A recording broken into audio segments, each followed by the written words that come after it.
Hi, this is Simon from Atack Training. Today we're going to be talking about the marketing mix. So what is the marketing mix?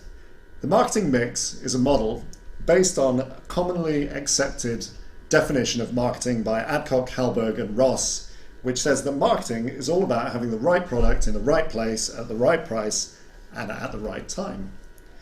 The original model had four key elements: product, price, place and promotion.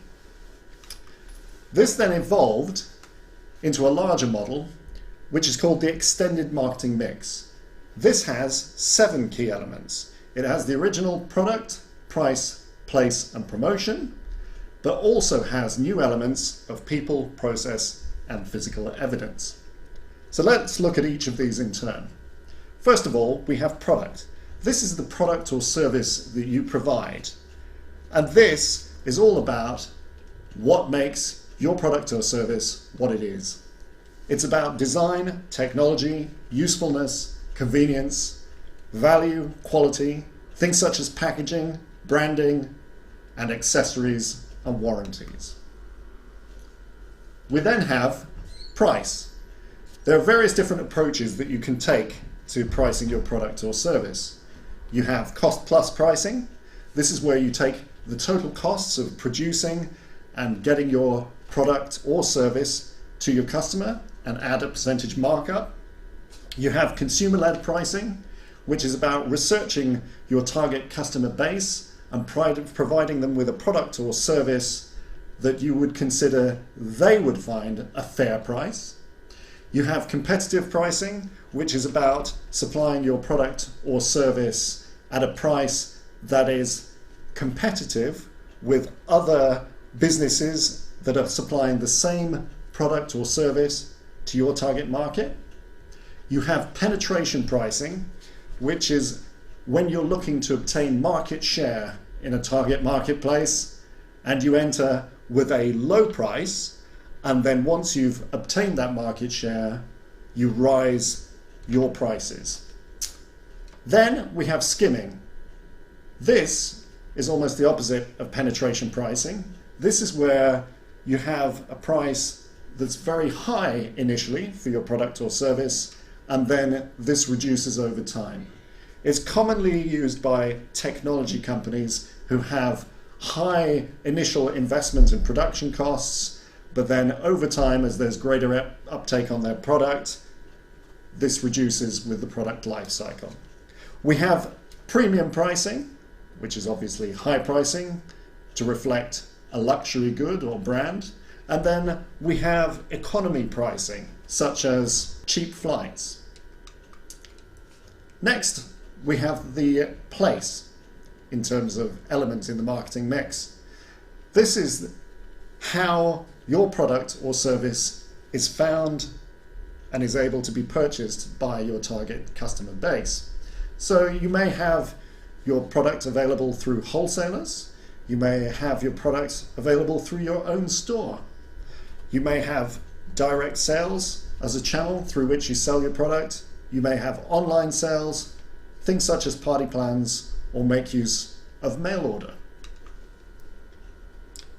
The next element looks at promotion. This is all about how the customer finds out about your product. It's about advertising. It's about public relations. It's about sponsorship, things like sales promotion, personal selling, direct mail, digital content, and social media. Then we have people. These are the people who are involved in selling and supporting your product or service to the customer. It's about advice and sales support. It's about customer service. It's about after-sales backup. We then have process. This is all about looking at how everything fits together, how your product or service actually gets to the customer, and how successful those processes are managed. This is where you can look at quality assurance and quality management. Then we have physical evidence. This is all about the evidence that proves that your marketing is successful and that your product and service is definitely out there and doing what it should. This is about packaging, paperwork, things like invoices, tickets, dispatch notes. It's about vehicle signage, your presence on the internet, such as web pages, furnishings, brochures, uniforms, buildings, such as your offices or headquarters, and things such as awards that reflect the success of your product, service, and brand. Okay, so there we have it, an overview of the extended marketing mix. But how's this actually used in the real world? Well, let's look at a major global brand. McDonald's, well known everywhere. Here we have how the marketing mix looks for McDonald's. They have their products, obviously the core foremost one among them being the hamburger, but they don't just do a hamburger, they do a range of options with their hamburger. They do chicken burgers. And as markets evolve, where we've got things such as consumers now who are looking for more responsibly sourced meat, more ethically packaged goods, and more healthier options, McDonald's have also adapted their products to match. Pricing. McDonald's, obviously, with their range of products that they have different prices.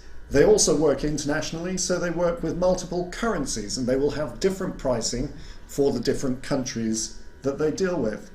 And they will work to probably a range of different pricing models. Placement. You can obviously find McDonald's burgers in their McDonald's restaurants, so they have a clear place you can buy their product or service. You can also look at information on them on the internet. In terms of promotion, McDonald's have a range of different means with which they communicate about their product and service to their potential customer, and they gear them to different target markets. We have the standardized promotion, so things like their McDonald's arches, we have the logos on their clothes, clearly evidenced in the different restaurants that they have. You can see them on the internet and find information about the company there. You've got special promotions, things like Happy Meals and the free giveaways that they give with the Happy Meals for children, different toys that change every so often. We have different promotions in terms of the meals that they provide. So you might have a special option one week and then a different option the next week.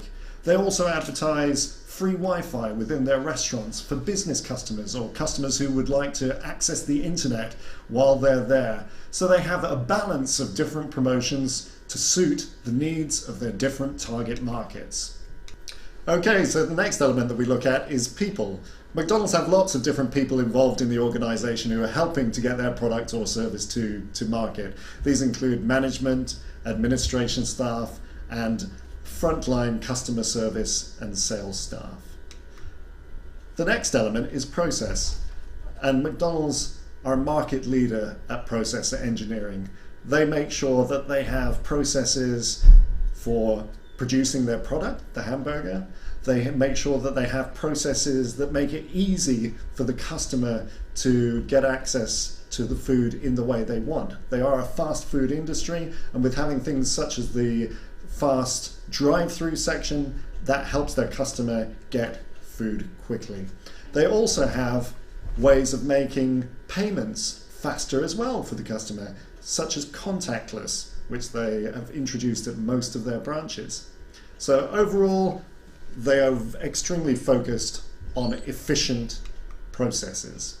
So the next thing that we've got is physical evidence, and it's clear that McDonald's are extremely successful in terms of getting their products and service to market. We can clearly see that through the restaurants that they have, through the people that serve in those restaurants with the clear branding on their clothes.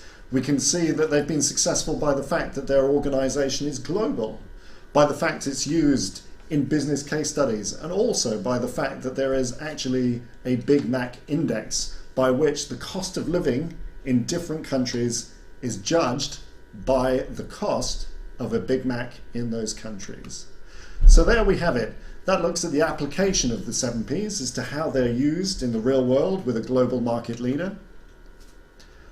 So what are the key applications? Well, the key applications in terms of the 7 Ps are generally for strategic planning. So this is where you're looking at introducing a new product or service, or maybe you're a business that's looking to get into a new marketplace. You use it so that you can analyze what product or service is needed, how you fit into that marketplace, what sort of place should you be promoting your product or service in, how should you be getting it to the customer. If you look at all of the individual elements of the marketing mix, this helps define your strategy in a much more successful way.